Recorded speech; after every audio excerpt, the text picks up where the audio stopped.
While the federal Liberals, NDP, Conservatives and Bloc trade barbs and get set for this week's looming non-confidence motion, the provincial government in Quebec is wading in. Premier François Legault this week called on the Bloc to vote against the Liberals and help trigger a snap election, he says, over immigration. The Liberals, meanwhile, are down another MP on the island of Montreal, as we've been discussing today, after last week's big by-election loss to the Bloc, not to mention the loss of Pablo Rodriguez on the front bench, who will represent his Montreal area riding as an independent MP, not a federal Liberal, until the next election. The Scrum is here to talk about all of that. A first Sunday edition for us this season. Joël Denis Belvance is the Ottawa bureau chief for La Presse. Next to him, Najoud Al-Maliz is a reporter with the Canadian Press, and Nick Nanos rounds us out. He's the chief data scientist and founder of Nanos Research. Hello, everyone. Nice to see you. Good to see you. JD, I'll start with you. Let's start in Quebec. What the heck's going on for the federal Liberals there right now? Well, they're in a very difficult position, and until this point, the Quebec province was, seen as the remaining bastion of the Liberal support, and now it's slowly disappearing. And for them to lose that riding in Montreal Island to a separatist party, I think that was the worst news. It would have been better to lose to the NDP, because losing to a separatist party may weaken the Liberal Party support, even in Ontario, where national unity is a very important factor in voting patterns in the past. So to me, this was the worst of the outcome for the Liberal Party. And so they try to downplay the consequences for this, but it is big, and the Bloc Québécois feel now more confident than ever since the last 15 years. For a number of months, Najoud, we've been talking about kind of outcomes for the Liberals that are not good. Is Quebec a different picture insofar as they've been able to maintain support in 2021 and 2019? They're like, Quebec was super key. If Quebec falls, like, what else is left, kind of thing? And especially following in Toronto as well, that by-election loss in July.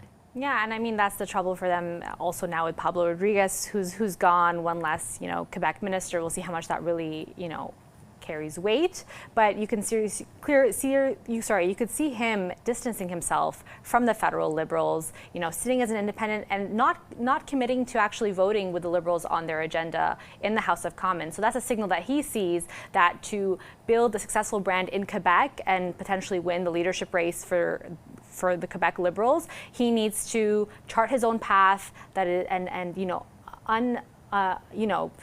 separate himself from Justin Trudeau and not take the same positions as the federal Liberals. And he did that even in his press conference about Amir El-Gawabi, saying that he would have voted to call for her resignation had he been in Quebec. And so again, I think what we saw from Pablo today, from this week, shows that he thinks at least that the federal Liberal brand maybe isn't so great in Quebec right now. Yeah. Okay, Nick, take us through what the federal Liberal brand is like in Quebec, and then give us the national picture for your data, with your data as well. Did you see me chuckle while you were asking me about that? The thing is that Quebec for the Liberals is ground zero for their support, and what we've been seeing is basically, the Bloc surging in Quebec.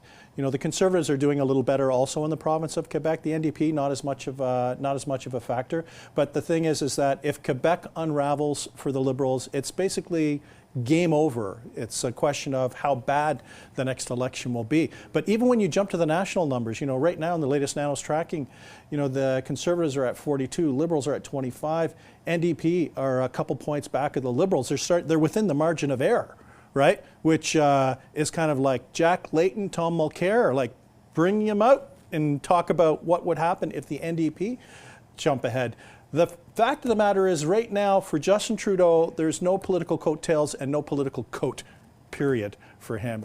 And it's looking like a car crash right now, because we're not seeing a Liberal government doing anything materially new. We're not seeing energy. I'm not sure what everybody else thinks.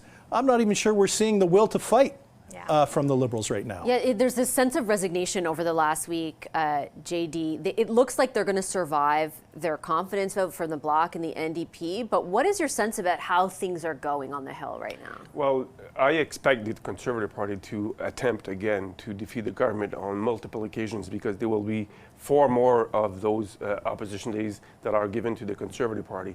But my sense is that if the government is ever to fall during the fall session, it's going to be on a Bloc Québécois motion that they will get one day and they will use it to defeat the government. And after re-establishing sort of a rapport de force with the Liberal government after the NDP decided to pull out of the deal with the confidence supply deal with the Liberals.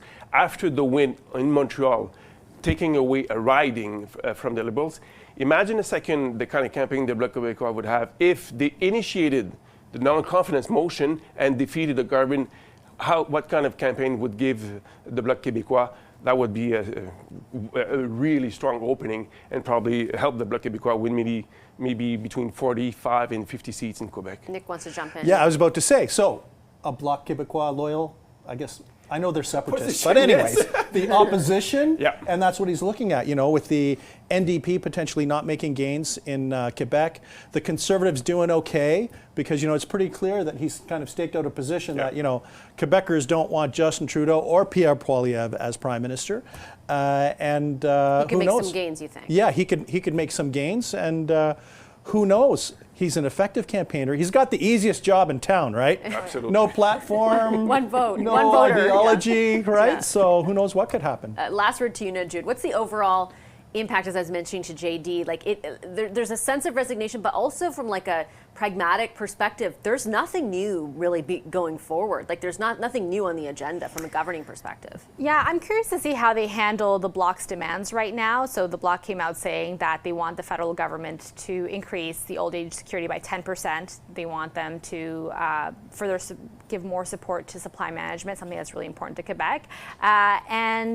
And so it's going to be interesting how the Liberals handle that. The demand on the old age security would cost them a lot of money, but at the same time, Mr. Blanchette says, he will pull his support if they don't actually, agree to those demands. And so it's gonna be tricky. It's gonna be one more expense, one more thing to fund, or say no, and then you get into an election potentially if the NDP go with the Bloc. And like you said, right now there doesn't seem to be a strategy outside of that for the Liberals. Yeah, we started the show with an interview with Minister Duclos, whom I asked about that. Let me tell you, there was no yes or no, maybe we'll talk about it was the most I could get. So you're right to set the stakes in that way. Thanks so much, everyone. Appreciate it. Nick Nanos, Jude Almalise, and Joël Denis Belfond.